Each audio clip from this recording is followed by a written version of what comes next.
I really wanted to help everyone behind the artist, figuring that the artist had a business manager and everybody else has to kind of wing it. And so I Yeah, kept hearing that people were asking friends of friends for help, and everybody was kind of recreating the wheel, And so why make it harder? The industry is already kind of hard, and so I wanted to provide some guidance so they could have some more stability and they could felt cared for. I went to some tour rehearsals last year where someone said like that my work just brought a light to their rehearsals. And so they had never felt so provided for. And so that was super amazing that like these people that deserve a voice and deserve someone on their side kind of got some help there. La la la la la, ladies, the ladies. La, la, la. Now here's the leading ladies by geezers of gear. On tour, maybe she got some stories to share. Now here's the leading ladies by the geezers of gear. Rock star ladies with some stories to share, because la la la la ladies, the ladies, la la.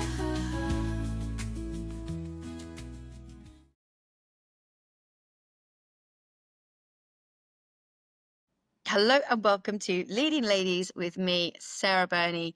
Today's guest is Rachael Bronstein. She's the founder of Life's Jam, a financial coaching practice focused on supporting the live music industry's behind the scenes pros. With 20 years plus in finance and operations and a deep love for touring, she helps crews, freelancers and festivals create money systems that reduces stress and builds confidence. Rachael works with MusiCares, ECCHO Live and HerMoney and brings financial coaching directly to the road. She's an accredited financial counselor based in Miami, passionate about helping people align their money with what matters most. This conversation is fantastic. Rachael really goes into depth on how she can help people, what she's doing now. Her website is www.lifesjam.com. That's LIFES.com. And in the little captions below, I will also add all of her details on Instagram and for Facebook as well, where you can reach out to Rachael. And if you have any troubles, you can contact me, producer at geezersofgear.com. I really hope you enjoy this episode with Rachael Bronstein. Hello, Rachael. Welcome to Leading Ladies podcast. Thank you for having me, Sarah. I'm so That looking forward to our conversation. I know. So we just had this little brief conversation just saying that we tried to do this about a month ago and my internet was just, well, it was dire. Like I live in Greece and it sometimes can be a little bit bad, but we really struggled, didn't we? I was freezing, it was cutting out midway. And I think we Yeah. tried for it was about 20 minutes and we thought maybe it was your internet because you was in a hotel at the time. Yeah. But anyway, I've We're upgraded it. here. We're here. But please, I know you just mentioned to me, but where are you now? I'm in Massachusetts. I've done kind of a summer road trip up north to see the tours that I'm working with and do financial coaching on site at the Newport Jazz and Folk Festivals. So I'm between those two festivals right now, and I'll head back to Newport on Thursday. That's incredible. So for everyone that doesn't know you, what service do you provide? Like what do you do? Tell us what you do. Sure. So I am a financial coach. I had never actually heard of financial coaching before I got started. My mom was a teacher turned financial planner, and I kind of saw her recreate herself. We unfortunately lost my dad to cancer when I was young, and she was supporting a family. I have a special needs sister. And I thought about going into financial planning with her. I had even started getting certified. I got a degree in finance. But I took a turn and went into production finance at NBC after college. Yeah. And kind of spent a lot of time with production folks and really had an appreciation for what goes into putting a show on. And kind of fast forward, got married, had kids, a move to Florida kind of got me doing some other things and raising a family. And unfortunately, my mom passed and I had to sell her business. And during COVID, I had seen the music industry shut down. And for fun, I had volunteered at music festivals down in South Florida for years. And I Mhm. sort of called up my contacts and asked if there was a problem I could solve. And it seemed like a lot of people needed some help with financial literacy, support, kind of how to take action on the things that they may know or not know. So I started investigating kind of how I could help. And I connected with a woman who had been on NBC. Her name was Jean Chatsky, and she was the Mhm. financial editor on the Today Show for 25 years. And I loved how she talked about money.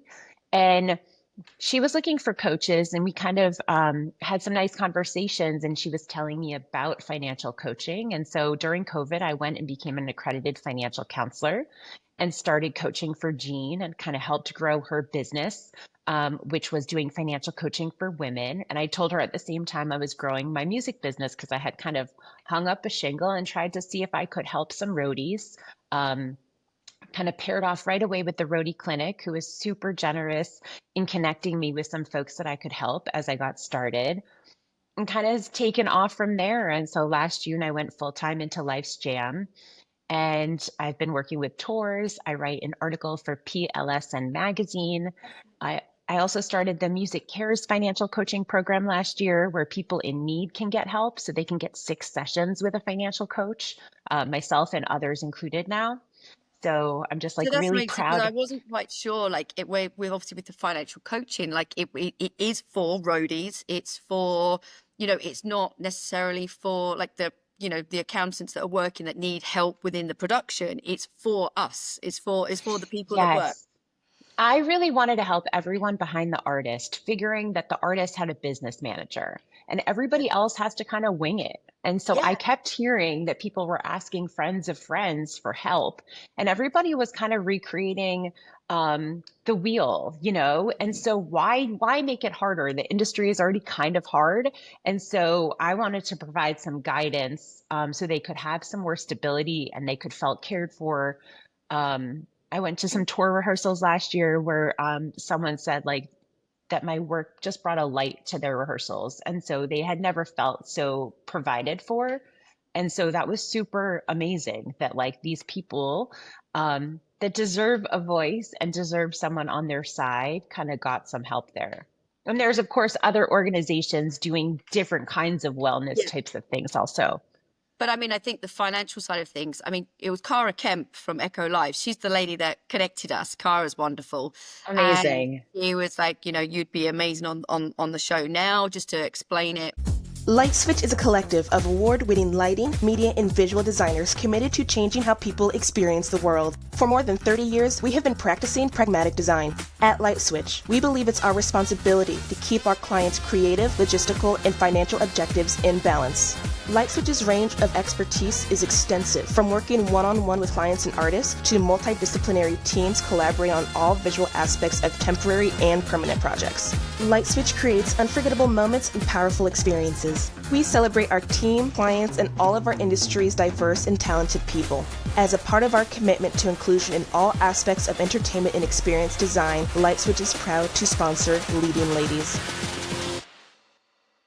And at the time, you was going to be basically a financial coach on one of the tours that I've just done as well. And unfortunately, we were either I kind of missed it, but I saw the email, but I was either too late, but then the timings were wrong for us because like in the catering world, it was just too, yeah, it's always the hours are different. When you have a session, Sure. it was just too different. But I really wanted to know, like, when people are on tour, did you get a lot of people that came to the online sessions? I know you had been in the rehearsals as well. But how does Yeah. it work when people are on tour? Like, do they find time to come onto the sessions? That's my. Sure. Yeah. So Rehearsals is super, it can vary by tour. The ones that Mhm. I've worked at rehearsals are people are making the time. So I have a QR code. They can sign up for a half an hour session. I start early, I end late. I work around everyone's schedules. So, everybody's kind of busy at a different time. Sometimes Yep. I would just have conversations in catering during a meal. Yep. Um, but really, it was like a revolving door. So like the next person was at my door waiting for their turn. So they were able to find Fantastic. that little bit of time. And after rehearsals, this tour subsidized individual coaching. Yep. So if an individual, they would book usually time with me on their day off. So we would Ah, do a one gotcha. hour session. They would do some prep work. And so we could really hit the ground running in that kind of intensive session. Hmm. And then I've been going on site to some of the shows. And so if it's a 2 day show, they've already Yep. loaded in. So like the second day has more free time and opportunity to meet. And then I've been doing these monthly coaching calls on days off. So those are group calls and anyone can call in. It can be a check-in, it can be an update they want to give me, it can be a question. And that's been going really well as well. That's really great because, like you said, like nobody else has that support. And I suppose when people meet you at the rehearsals in person, they can see you, they can connect with you, which is, rather than like, like we received an email, like, right, and I was, Right, what's that? And then it just got, it got forgotten about. That's the for truth, sure. because we were busy, it just got forgotten about. Because we would also join the tour like later than everybody else. You weren't like at the rehearsals and blah, blah, blah. Yeah, So that was like, for me, after I'd done my little bit of research about you, I was like, oh man, now I kind of get it. So yeah. when you're like at the rehearsals, obviously people come, what are the questions people are asking you? What are you helping with? Are you like, yeah, what exactly are you helping with? Sure. And I wish it was like a perfect little neat box, like No, and I so bet it's that, but not. it's not. There's like so many different things people want to talk about. Some common themes might be credit card balances and how to pay back debt, how to Okay, yeah. deal with taxes, if you're how you're getting paid. So if you're getting paid as a contractor or you're getting paid as an employee. But one of the things I created for this tour was I took all of the tour dates because if somebody was on retainer, it was a Mhm. different rate than if they were it was a show pay. So I created a calendar for the year with the tour dates and kind of pre-populated two options for rates so that when I shared it with them, they could just key in their two different rates and it would kind of generate potential income that they would be receiving. Because I think a lot of times we don't really know. And so I want to kind of get our hands around, let's control the parts that we can control. And so, like, let's pull in the information that we can gather, even if it's not 100% there, if it gets us 80% of the year, it's still information and it helps us. Yes, yeah, completely. I mean, that's generally the first thing if I get asked. I mean, look, I don't tour anymore. I've been on tour maybe once a year. I'll go on tour because obviously I have this job, and it's Sure. really hard. Like it was really hard trying to do both. Like I've been on tour, doing this, doing Geese of Gear, doing everything. It was like on my days off, I was doing this. So there was no kind of balance. Yeah. I struggled on like in that way. Marcel was amazing. He was like, Sarah, don't worry about anything. Like, but it's me. I have to really try and get everything done. Um, but that was the first thing I did. When I got asked about this tour, I looked at all the dates, all the days off, planned but then I'm a planner. So I'm a planner Yeah. as to do everything. And on the financial side, I was like, okay, that's roughly what I'm going to be getting, and again, with me, with the exchange rate, I never know Sure. exactly what I'm going to be getting, but roughly it's going to be this. And I was like, okay, we've got daily expenses, our PDs, that's how much I can spend. So I'm very much that kind of person that, okay, that is all I can spend. And if I spend too much on that day, then I won't be spending that on that day. Like Yeah, no, yeah, that's good. Those are the checks and balances. We kind of want to build that mindset. So I never want to judge anyone on how they spend their no, money. no, I want to give them the tools so that they can make that decision and so that they realize if they're choosing to purchase A, they're kind of saying no to B, right? So yep. money is a limited resource for everybody, no matter if you make a lot of it or you make a little of it. And so it's how you use that resource. And so I'm just trying to bring awareness. Also, when you're on tour, you may be compensated well. So that check is hitting your checking account and you feel relief, right? So for that period of time, maybe you feel like you can be a little bit looser, not really pay attention as much, or you're exhausted and you have no time to pay attention. So you're kind of just you're going with it. And then, when the winter starts, or maybe you don't have shows for 2 months or whatnot, that feast and famine kind of sets in. Maybe not extreme, but maybe it does. And so It- my goal is to kind of build that stability and figure out, well, what does life cost you every month? And let's back the income in. Let's just yes. figure out what you need first. Yep. And I suppose, I mean, look, I have been in debt years ago. I have been in debt, and it was one thing. It was the stress it put on myself. I never ever, I managed to get myself out of it. I was proud of that. But I never wanted to be in that position again, because like for me, you do have to pay it back. You might think you Yeah. didn't, or you pay the interest, or you pay something, but that mentally for me at that moment, I mean, it's a good 20 years ago now, but Yeah. the stress it put on, and me, I thought of everybody through COVID. I was very lucky. I didn't have a lot of money. Like I really Uh, didn't have a lot of money at this point, but I wasn't in debt. And that is yeah. the only thing that I was like, thank goodness. Like, but then I also, when I came out of COVID, I was in debt again, because there was Yeah. no way. Okay, I borrowed from, okay, my mum. You can't really say it's debt, but you still owe money. You I still. still put it on our sheet, even if it's Yeah, 0%. If you borrowed from a family or friend, it still yeah, goes on our kind of like seriously. organizational sheet. Yeah. And I paid her back. It's not like, I didn't. So, that to me is just that she didn't charge me interest, Right. Right. but at the same time, that pressure, that everything. And as I said, I haven't worked since COVID, like in the touring industry, on tour.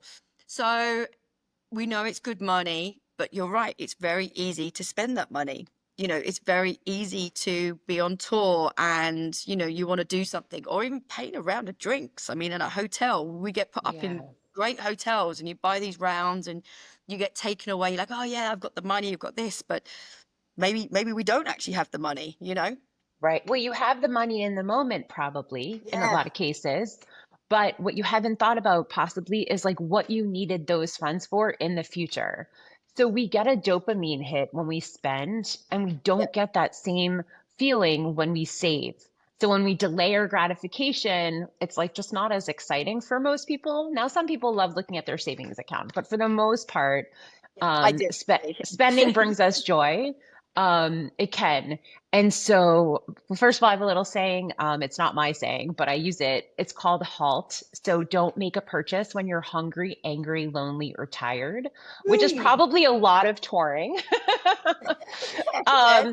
So I like to kind of help people build in a pause. Maybe it's taking your credit cards off of online so that you would have to physically get up and go get your credit card if you want to buy something. Marketers are smart these days. So Oh, if we're looking and we don't buy, like it's showing up in our Instagram feed, it's coming in an email, like they're kind of relentless. So they're pushing our buttons. And if we're feeling any of those feelings, or we're having a hard time, or we're missing family, or we're not feeling included, or we're exhausted, and like there's so much, and it could lead us to spend to get us to feel a little better in the moment. So I really like to talk to people before they've kind of hit the road on those big tours, so we can make a plan. Tell me about all the things that are coming up that you want to do. You want to go on a vacation with a loved one. You want to have time for the holidays, and funds set aside. So January, you're not going into debt. You've already kind of saved the pile of money that you need for holiday time. So kind of all that forward thinking that we don't always have a lot of time, or we might not have somebody that helps us kind of get there. yeah. And I don't think we really ever had this, yeah, this training, this guidance, even at school, for what Yeah. we don't get this proper guidance on how to manage our money. And the same thing, I've been terrible. Like, previous years in spending the money. Then all of a sudden the tax bill comes in. I'm like, oh, I underestimated that, Right. and that's, I think for most tourists, that's a big thing. I know a lot of people that know exactly what they have in their bank account to the penny. I don't. I just see a number. If it's roughly how it should be, that's good for me. Yeah. Um, which is probably terrible. Um, Well, I was going to coach you and say that it's actually not about what's sitting in your checking account. That's the thing. ah, It's have you taken the time? Like it, so yes and no. So like if you move in, let's say you need $5,000 a month and you move in $5,000 at the top of the month and you pay all your expenses, that's great. But if you're only paying your fixed and recurring expenses and your credit card, so like your day-to-day spending, you're yeah, not taking into account that non-monthly random stuff. So either we need to be setting aside a bulk amount every month that goes straight into savings. So when the car yeah. breaks down, you want to take a trip, you have an emergency, you have that money. Or we can even be more intentional and set some of those goals and savings buckets up ahead of time. So you're funding those every month, even if they're not happening every month. Yes, and that's yeah, that is the way. And I'm terrible. Like I don't have that savings account. I just have the, like I said, the in my check here, like that's what I see, that's what I'm happy with. But I also know that like my outgoings are very minimal here. I know I'm super lucky. There's other people that have got the mortgages, they've got things to pay Mhm. out. So for my general expenses every month, it's basically just an electricity bill. So I know I'm super lucky. Um, Yeah. but it still means, there's a tax to pay after, there's this, there's that. Um, yeah, and I think that's just I don't know. Yeah. The, No, the, I the, get it. And everybody's situation is a little bit different. I always try to Mhm. start with like, are your critical needs met? Like, so are you able to run your daily life right now? Like, so we start there because if I start talking to you about retirement 30 years from now and Oh, we God. haven't figured out now, no, your brain can't go there, right? Like we're in survival mode. We're trying to pay rent, whatever. So we need to make sure that we have this system working, and then once you feel like your month to month is feeling pretty good, we can bump that time horizon out. Because unfortunately, in this industry, in America at least, there's no, for the most part, some bands have it, but for the most part, there's no retirement and no health insurance. So those are big expenses. And it's hard to be a self advocate in those categories, and we need to be. So there's a lot of education and support needed there too to kind of um, help people help themselves down the road. And I suppose as well, because with anybody in the touring industry, 1 minute you've got a job, and then, like you said, then you don't, then you do, then you don't, then you do. That in itself is a roller coaster. So Yes. to actually manage, okay, for the next 2 months, I've got X amount coming in, but then I don't know when my next job is. Some people are very lucky; they've got back-to-back tours. I don't know if that's lucky. Right. I don't know if that's lucky or unlucky, but back-to-back tours. But the same thing, they how much money do you set aside? Are you setting aside more? I mean, I've always said to him, I don't know if this is right. I'm asking you online to the world now. Like I always say, as long as I have enough for basically another year. So I'm like a year ahead. That's Let's say, amazing. let's say in my savings, if I don't have any work as of now, I have enough for a year to survive. I mean, that's incredible. So in general, kind of personal finance, cookie Mhm. cutter advice is we want 3 to 6 months in savings. So Okay. 3 months of our living expenses if we're in a dual income household, or Mhm. 6 months of expenses if we're the only provider. Mhm. However, in the music industry, I love when people want to bump that time frame out Yep. just because it takes the pressure off. And if we can take the pressure off, I've seen a lot of clients just really always be hustling for the next gig because lifestyle creep has kind of gotten them a little bit. So everything has been a little bit more expensive. So now their monthly expenses that they're obligated to is a little high. And so in order to keep up with that, like you have to find the next gig, right? Like it's not an option. And I like to use money as a tool to buy us options. And so if you have that bigger savings account, You might not have to take the gig you don't want to take. You might be able to take a month and enjoy the time off rather than being super stressed. Now, I understand that's like in a perfect world, and emotions and mental health and just the gig economy plays into it. And sometimes you just don't, it's just too worrisome to know where the next gig is coming from. So it really plays with everybody's emotions, the industry. Yeah. But having that fund, it's just so positive. But getting there, people there is sometimes hard. I said I'd probably, one tour a year. That's what I would be very happy with, is one tour a year, for a month or two, that's just like perfect. Yeah. Because I've still got this. So I've still got like let's say my passive income coming in, but that's like a booster and that always Sure. helps. Even now, I'm worried about next year. Oh, do you think I'll get a job? I've even Right. just openly said, for one tour a year, I'd be happy. My brain's like, oh, but what about if I don't? What would I do? It's just mentally, it's Yeah. such a roller coaster in this industry. But Yeah. they can't say, okay, yes, we want you for this tour or whatever it might be. I love what you're doing, really. And just talking to you, I can just feel that, that people can be honest with you and say, this is what I've got. This is my debt. This is my worry. How can how can I sort this out? And I think having somebody there as a guidance, you also don't want to let that person down. I know it should be about each Yeah. individual person. Like, I know that. But if I've got somebody that's guiding me in the right direction and I'm checking in with them, I don't want to let you down. Is that Yeah. saying I that? know that feeling. And I went to a show and people are coming up to me and they're like, Rachel, I paid my credit card off. I Yeah. was so excited, but it was so funny that that was the hallway talk. But yeah, I'm here to help people be accountable to themselves. So it's really hard to step up for yourself. I meet a lot of people that are really paralyzed. They don't want to open the mail. They don't want to look at the bills. They know they have the debt. They don't want to look and see what it is. Um, but by not looking, we're not making it any better. We're actually probably making it worse. So let's look together, right? Like, I'm here to help you help yourself. And that's been incredibly rewarding. And I just have a quick story to say from Yeah. one of my mini sessions, from some of the tour rehearsals, one thing came up. Someone showed me kind of where their money was going. And I noticed that their car loan was very high compared to what their salary was. And so I just said, can I see the statement for your financing of your car? And the person showed it to me, and I was like, oh my goodness, you are paying 26% car loan interest, which I've never seen ever.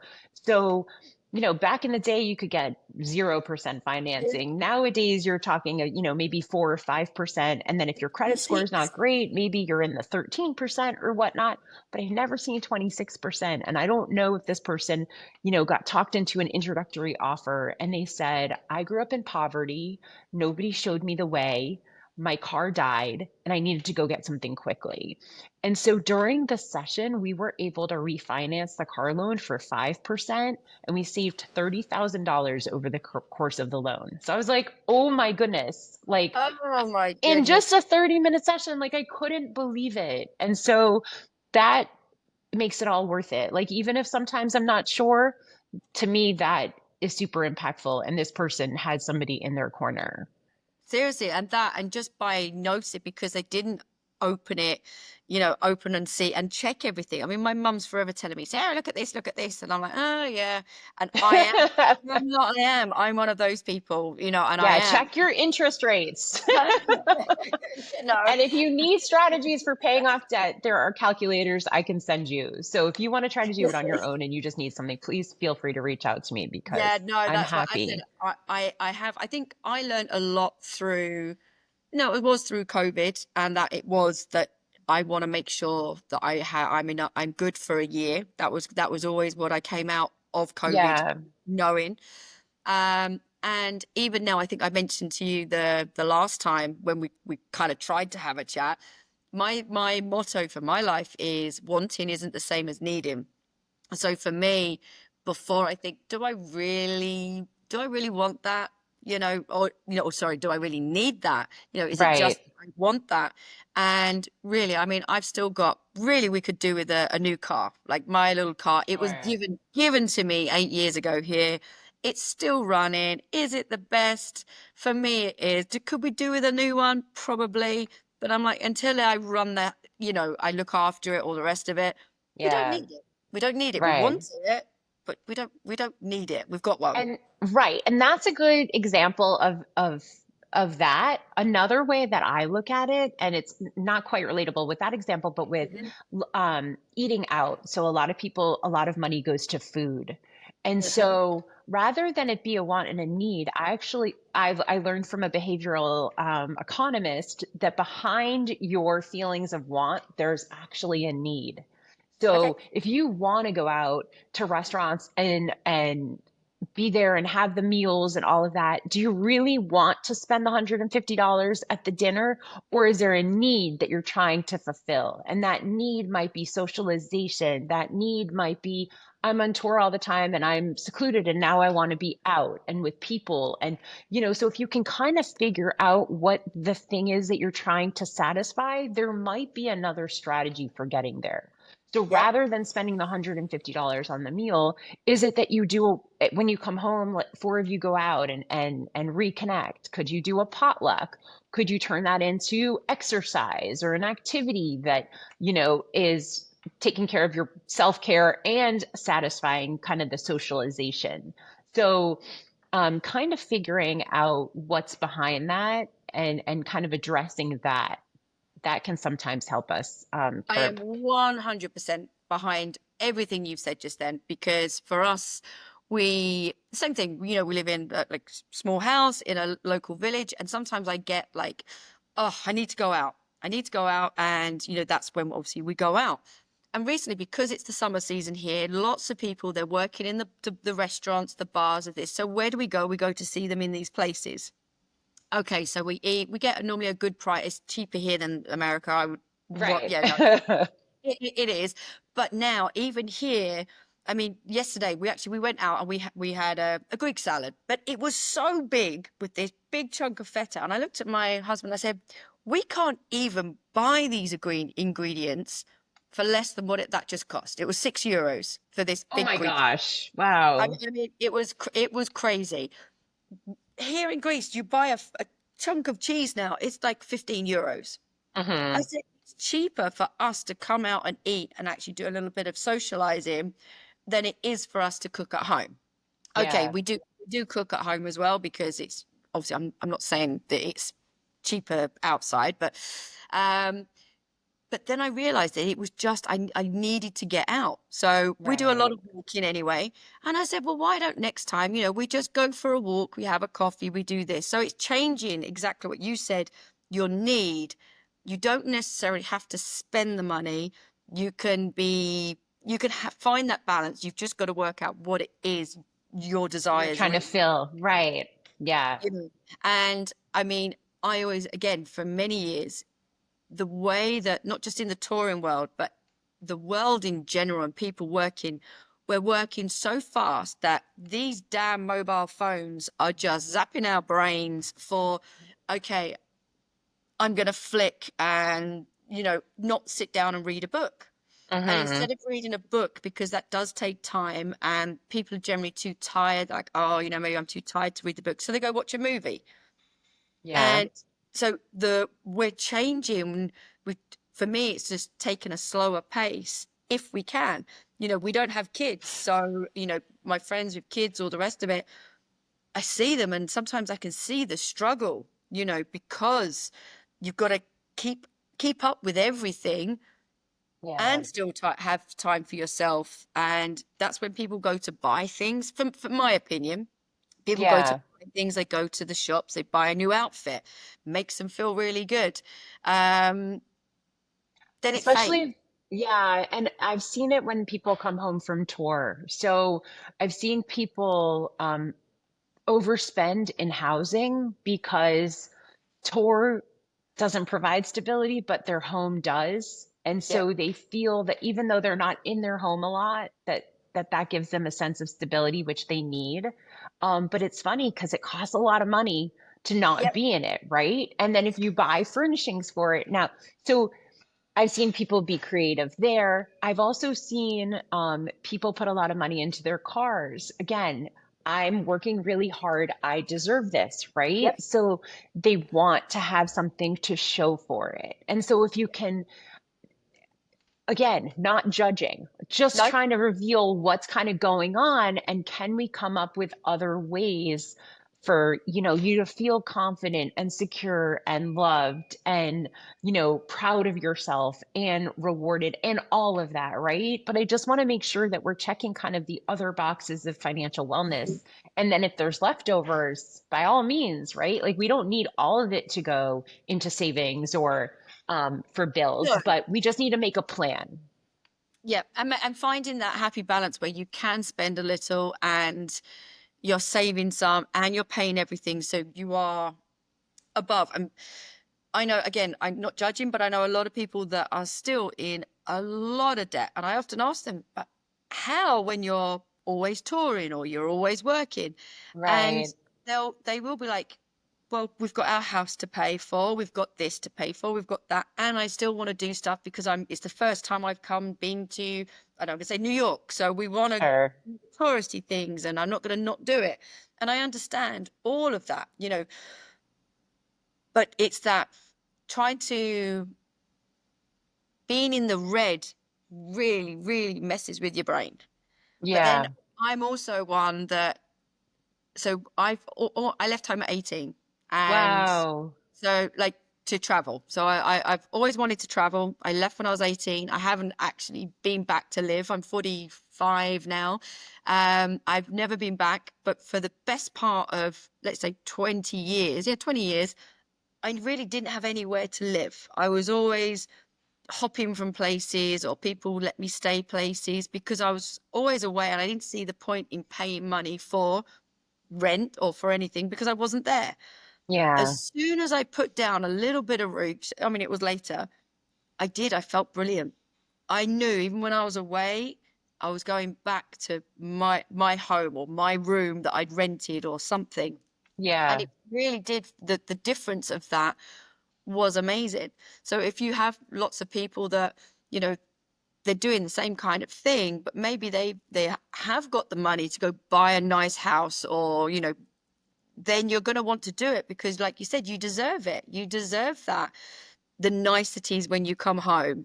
It just took me a lot of years to put it into a box that actually I did need somewhere to live, because I was spending more money because I'd go to Yeah. friends and I'd take them out for meals, and I'd take them Right. seriously, and I'd be like, it was years later, I was like, I've just spent more money on this. I mean, okay, this is totally, this is a different thing altogether, but it kind of makes sense. It will, I hope, make sense to you. So here in Greece, we don't have any recycling. Okay, Okay. recycling doesn't really happen. The local villages, it's just in one bin. For years now, I've been here for living here for 10 years now, and it drives me crazy. This summer, there's like a big container in our village. It's the only one in the area, and you now can go and take your plastic bottles and your glass bottles. It crushes it, and you get 3 cents. I mean, it's not about the money, but it's recycling. Sure. Amazing.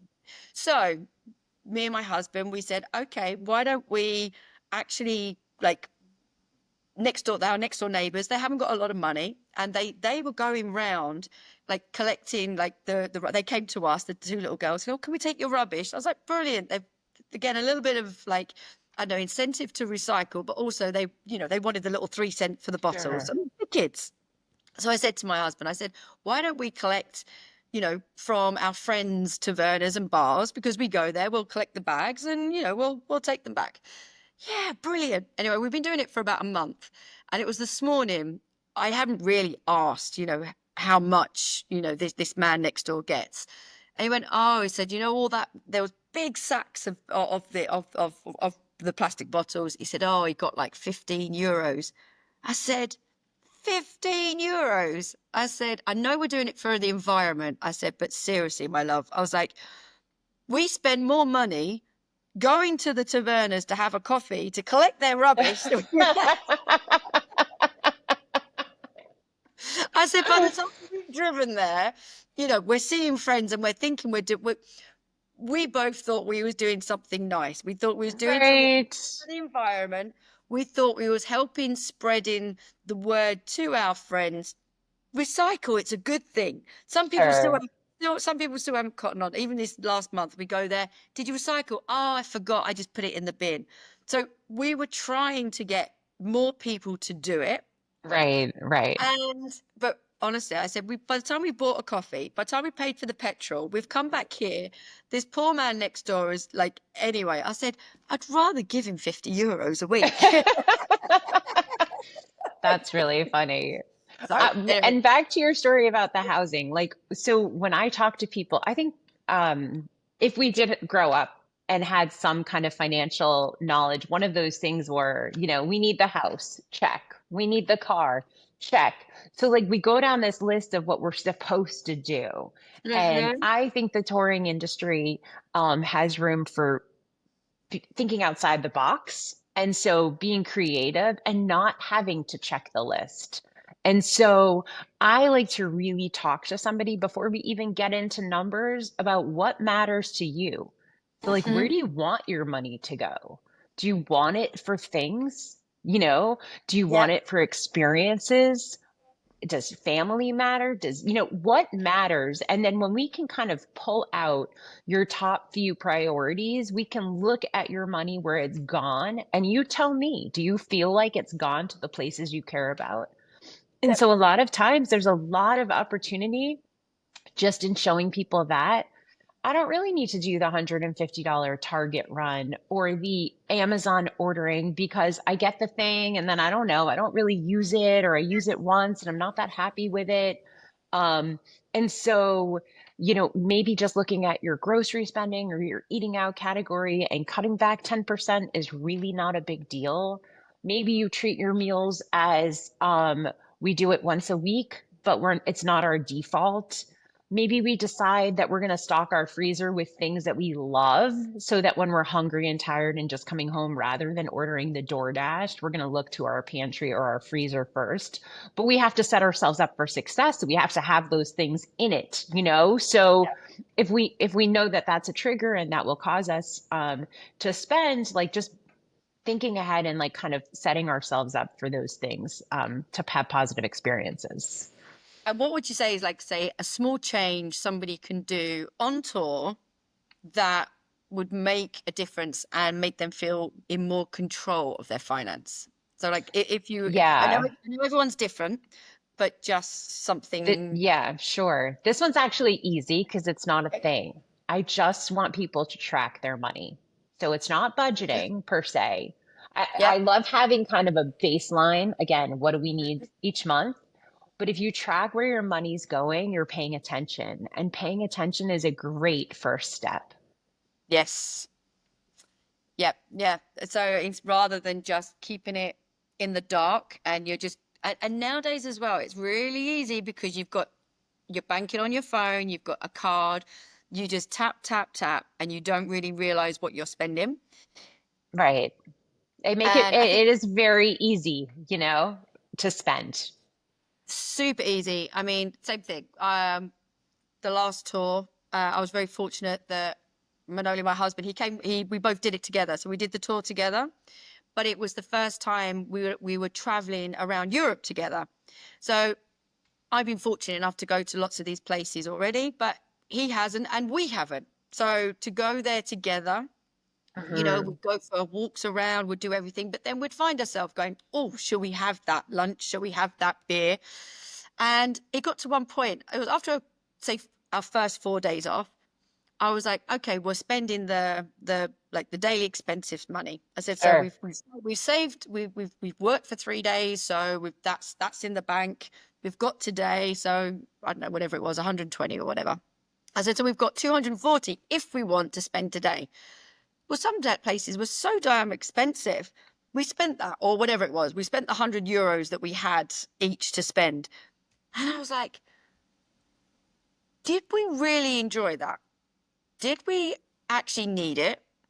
Could we have done something slightly different that we still would have had fun, still had the experience that we wanted, but without actually spending that money? I said, Right. because our whole intention is to come to see Europe, to experience somewhere different apart from home, but to take the money back home so then we are less stressed. I said, if we continue this and spending basically our PDs before we've even got the PDs, Yeah. we're doing something wrong here. And he agreed. And he was like, yeah, you're Yeah. right. So instead of having 2 beers, we had one. You know, Right. it was a little changes. It wasn't massive, but it was little Right. changes that made us then at the end of the day, I was like, oh, okay, so we've got some money left over on that one today. Brilliant. Good. Right. And that's the kind of awareness like I try to Yeah, share, right? Like, again, not telling you to go from 2 to 1, rather just kind of bring that future you into the picture because it's so easy to kind of forget and just be in the moment. yeah. And I suppose telling people, you know, if you told them you don't do this or you shouldn't do this, they're never going to listen and they're just going to do Oh, it. yeah. And that's not what the coaching is about. Coaching is really about pulling out of you what you want. So, kind of asking you questions and getting you to think about what you want this life to be and how to use money as a tool to get there. I know you said it's everyone's different, but like, could you explain like a typical session? You know, yeah, how does a typical session, what does a typical session look like? Yeah, sure. Like one of our mini sessions will usually include getting to know you for a few minutes, kind of finding out if there's a pain point going on in your life financially. Mhm. And so, kind of getting just the lowdown on how you even manage money. So, I love people to tell me, like, what do you do when the money comes in? Where does it go? How does it leave? How do you make decisions about spending? Do you spend whatever you want to and kind of figure it out later? Do you have a number in mind that you'd like to keep it within? Um, I do a lot more listening than talking, so I'm looking for explanations like everything is fine, and then there's a one-off, and then everything's fine, and then there's a one-off. So these one-offs are usually the things that don't happen every month. I can usually say your car will eventually need to get fixed, right? We'll eventually get a nail in our tire. So we may need to replace our roof if we own a home. So there are things that we may not know when they're going to happen, but it really is a matter of when, not if. Yep. And so if I can kind of sense that that's kind of the struggle, then we can work backwards and kind of find room to put more money into those things that are taking up the money later on. Some people, it's spending. I do my work with MusiCares. A lot of that work is on the income side. So, kind of just generating income from the music industry is super challenging. And so, on that side, we've had to be more creative on kind of like, how can we diversify our skills so that we can do other things, which happens in touring too, right? Like, so if you're off tour, are there things you can tap into? That are not touring that can kind of keep you going. I have one gentleman that I talk to, and he's a remote notary. So he does Zoom notary sessions and he has connected with hospitals and nursing homes and stuff like that. So when people need to sign something in front of a notary, he does these Zoom sessions and he's doing Wow. great. So, how can you be creative to kind of bring in other sources? But when I see people hustle so much on generating income, that's when I want them to pay the same attention to what's going out. Because if you're just bringing it in, bringing it in, and then not paying attention to what's going out, I just Mhm. worry that there'll be burnout. There definitely will be less time for family, friends, and personal care because you're always working so hard to make ends meet. And so I find that there's a lot of room there usually to work on the spending side.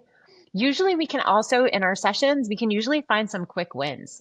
So I have people go on their phones, if you have an Apple phone, going to the subscriptions tab and seeing the things you're paying for. And Mm. usually there's some subscription you're paying for that you don't use or you don't need or you won't miss. And so we kind of cancel those right away. So subscriptions are always great to look at. Eating out is a great place to look at to kind of save quickly. Groceries, being more intentional, going with a list. I mean, I know sometimes you're home for a little bit and then you're away and then you're home. So I don't know if there's any food waste. Um, again, using your freezer, stocking your pantry, Yep. kind of those are places where we can kind of get some fast wins.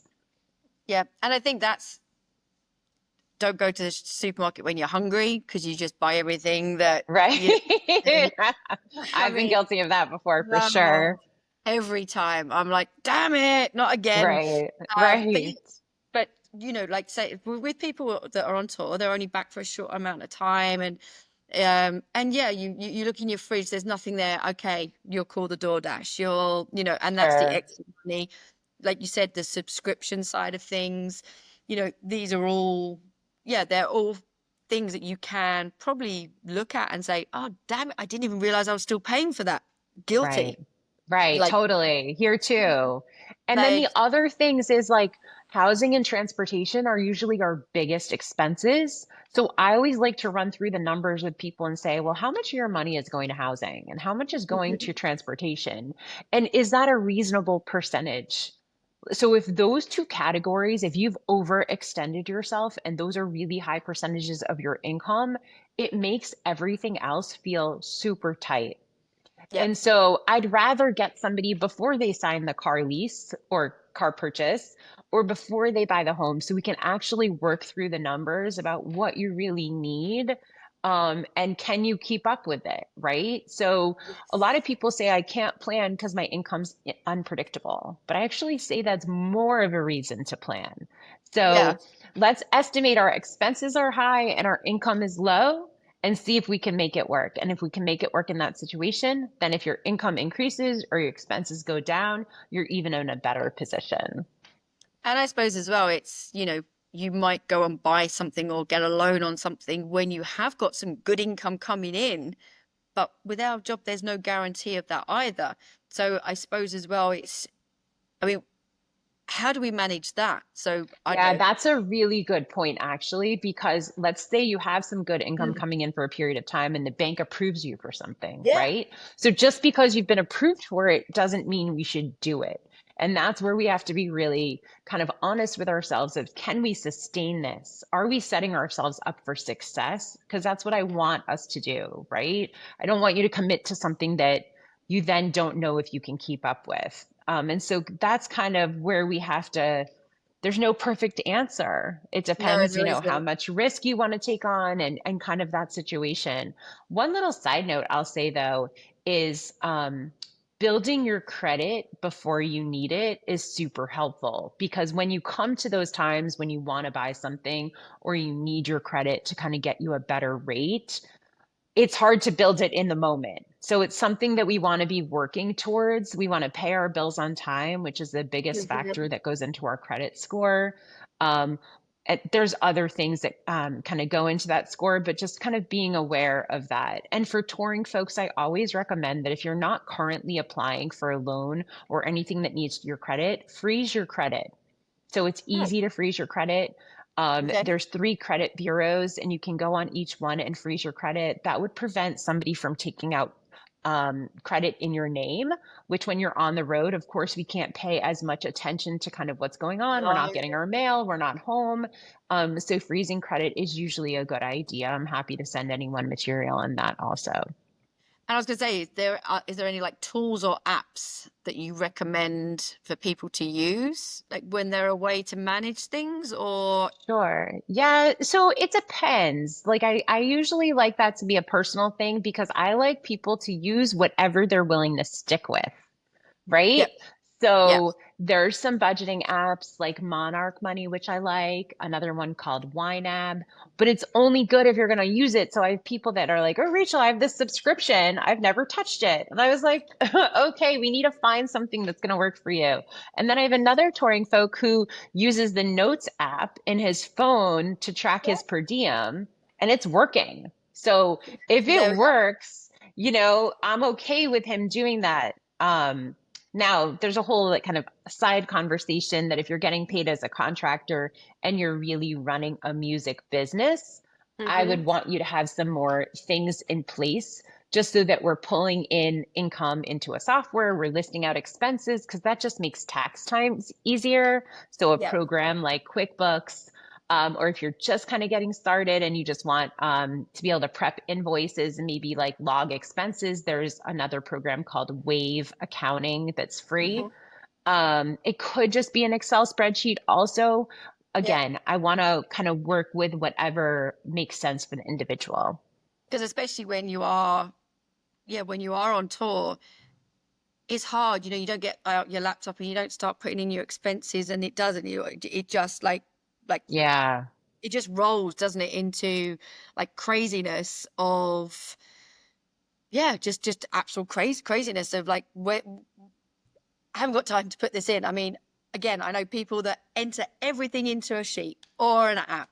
I Yeah. know some people that the tax comes in and they're like, oh my God, I've got to spend two days doing my tax now because it's due. 2 days, try 2 weeks. Yeah, When if you have not paid attention to it all year, it feels like that big of a burden. yeah, it's horrible. Yeah. But if I can get one of the things I try to get people to is tracking.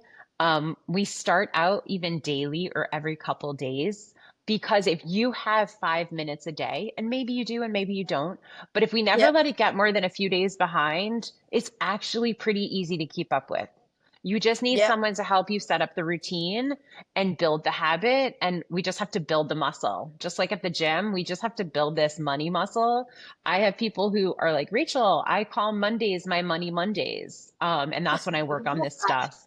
I know in country music, it's a lot of weekend warrior stuff. So they're off on Mondays and Tuesdays. So for them, it really helps to kind of have that mhm, set routine of getting caught up from the week prior. But definitely keeping up as you go. Because also with me, if I don't keep up as I go, I don't want to do it. So then then you just shut down because you're like, this is too big of a project. I'm not even going to start. and that's it, because you put it off, again, hands up, I am that person. Right. I totally am. Put it off, and then it comes through, and I'm like, oh no, and then I'm like, next year. I mean, my account. I mean, honestly, if I could go back, I mean, I've given up my little business that I had in England because now I am full time here, and that's it. Yeah. But really, my accountant in England, every year I'd be like, I'm so sorry. I was like, next year, I promise it's going to be better. And then every year I'll be like, I'm so sorry, I didn't do it again. Okay, so the way I look at that is yesterday is all in the past. So, like, yes, we might have to clean up everything from today prior, but from today forward, what are we going to do? So, forget waiting for the next year, forget waiting for the next month. Just like Yeah. starting today, how am I going to build a new habit? And we don't have to change it all overnight. Maybe you're going to say, if I'm running my own business and paid as a contractor, I'm going to snap a picture of every receipt. Or maybe it's I'm going to download my transactions from my bank account into a spreadsheet once a week and at least keep a tally, right? I'm just going to say that was meals. Maybe I'm not signing up for QuickBooks yet, but I'm just going to start the sheet for now. And Yeah. maybe next year I'll come up with a system. But for now, I'm going to do the steps that I think I can accomplish, Mhm. and it's something. And then anything prior to today, we'll deal with that mess later. But don't let that hold you back from making a change. Yeah.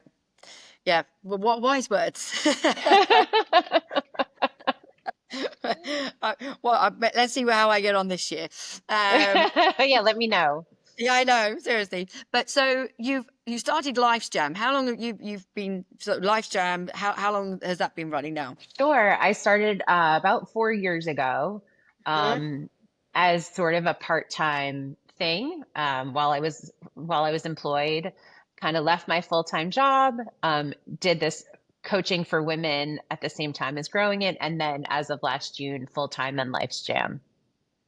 So when you say, is it just, you don't just coach ladies now? It's anybody, isn't it, as well? No, that the financial coaching was separate. Yep, I coach Right. everybody, and I'm just focused on the music industry because I feel like there's Right. so much need here. Yeah. So I help people in a few ways. I do one-on-one sessions when people hear about me and reach out. I work Hmm. with tours. in providing that coaching to the tour through the tour run so that their people feel supported. I do employer kind of wellness workshops, so lunch and learns. I'm a collaborator with the Country Music Association and an ambassador for them, and have done some stuff with them. I write my column and kind of go around the country speaking about financial wellness in the industry to kind of continue to bring awareness to the decision makers in the industry to kind of provide more support here. So how can people reach you? How can people like hear, they're listening, they're like, my goodness, I think you're amazing. I could really, really do with your help, your advice. Like what's the best way to Sure. reach? Yeah, you can check out my website, which is lifesjam.com, LIFESJAM. It's a newly redesigned website, so I'd love for you to check it Check it out. out. You can also find me on Instagram with the same handle, lifesjam, and I also have a network on LinkedIn, so under my name, Rachael Bronstein. Brilliant. And I'll do a little post anyway, but I'll put all the information, I'll put it on the post that people can reach out to you. And one Okay, thing I great. wanted to ask was like, how, like, do you approach like tour companies, tour management to offer your services, or is it now that it's word of mouth that you've managed to get these contracts? How's that all coming together for you? And when did you first start your first tour? Yeah, it's a relationship business, as you Yeah. know. So I'll never forget Zito, production manager for Green Day, was asked how we were in a room one day and someone said, "Oh, how do you know Rachel?" And he's like, "She just kept showing up." So I feel like I really hit the pavement. At the beginning and was just trying to be present, try to absorb all the information that I could and really be there. And then Zito brought me out to Green Day rehearsals last year, and I was able to do some of that coaching. I speak at the conference live at Lidditz for the last couple of years, so that's been an incredible couple days of meeting and talking with touring folks, which has helped lead to opportunities. Word of mouth is incredible. It started as if I could just know one tour manager and kind of connect with one, and it's gone beyond my wildest imagination. So I just love that it's so well received. And people really, the number one thing people say is, "Oh my gosh, we need this help." So as that's kind of my motivator to keep going and connecting with professionals in the industry. And what would your goals be for Life Jam? Would it be that you have more coaching assistants with you so then they can go off and you're going to grow to a big empire? Look, there's Right a lot now, of putting children out one foot in front of the other right now. I'd love for there be a Life's Jam community though, so a there. community hub. So no matter if we worked together in the past or you're on a tour that I'm supporting now, we all have a central place to ask questions and get resources. I'm starting to build a lot of resources and educational materials for things that I'm seeing come up a lot. So I'm hoping I can kind of lean into that and share that in the future. Yeah, that's amazing. And sort of goals for this year. Okay, I don't know if you can mention anything, but like, what have you got lined up for this year, speaking wise? So again, if people are around, they're like, oh, I'm going to go to that. I'm going to make sure I check you out. Sure. Well, one of the organizations that I joined as a board of director this year is ECCHO Live, which we kind of talked about at the beginning of the session, and we put on a fantastic workshop in Nashville in November, bringing in several hundred folks to come listen, engage in panels and discussions. It's super interactive. I offered a finance kind of mini session before the workshop kicked off last year, and it went off well. So we're going to be doing that again. So if you want help with your personal finances, we can get some kind of together time before the workshop. So I'll be at that, which is great. Not I'll be back at the conference live at Lidditz. I'm not quite sure. I have to kind of keep building my calendar out, so I'm not sure what's down the road. And I'll finish supporting this tour through October that I'm on right now, which has been great as well. So stay Fantastic. tuned for more. Stay And if tuned you for more. yeah. And if you Um, are with a tour that wants some help, please reach out. I'd love to kind of share how I can support your crew. Yeah, I think that's the biggest thing for here. If anyone is listening, then yeah, for sure, you can, if you've missed Rachel's email or whatever, you can contact me and I can connect you both. But I feel what you're doing, there is a huge need for it. I mean, even me just openly, like I thought, oh yeah, I could do with that. Oh yeah, I could do with that. So for people listening, I'm sure that there's lots of people out there that need that guidance, need that advice. And and I'm so thrilled that you're doing it and you're doing it in the industry. I love working with Echo Live. I try and promote them as much as I can, because what they're doing is fantastic. So as I said, Cara was the one that connected us both. Yeah. So thank you, Cara. If you are listening, thank you for that. Will you be at LDI by any chance? I haven't gone to that one yet, but maybe I should okay. add it to my list. I don't Yeah. know. We'll see. Well, I'll be at LDI. We're also doing like some panel things in the daytime for this thing called X Live, and they're organising something in the evening. But I like going there as well because the backstage, behind the scenes, they're there and they talk a lot about mental health. So I like going there to to see what's happening to help people, because really financial, mental health in the touring world for me is just a huge thing. And I said on my last podcast, like I sit here and I say how easy it is, but when you're on tour, it is so different. So for you to come on and say, no, actually, when I do a drop in and I visit, people are coming up to you, that's fantastic. You get to go to the rehearsals, you're there for the days off. Yeah, it's great to see that it's working, and sorting out your financial situation will help with your mental health. So Absolutely. I say that all yeah. the time. Is It's there been a anything else? pleasure. Yeah, is there anything Yeah. is there anything else you wanted to mention that we may have missed, or is is there anything else? I think we covered it. And I mean, there's always so much more to talk about. Of course, yes. And I have a monthly email newsletter. If anyone wants to join that, I give tidbits of information. Again, you can sign up for that on my website. But I would just love to connect. I'd love to keep helping, and I'd love to keep kind of leaning into what are the kind of pain points that if somebody could help you resolve, your life would be that much better, And so I want to meet people where they're at. Fantastic. Well, Rachel, thank you so much for coming on, and I look forward to meeting you one day. Yes, perfect. Thank you for having me. Thanks. Bye. Bye. La la la la la, ladies, the ladies. La, la. Now here's the leading ladies by geezers of gear. On tour, maybe she got some stories to share. Now here's the leading ladies by the geezers of gear. Rock star ladies with some stories to share, because la la la la ladies, the ladies, la la la la la la ladies. Yeah, she's a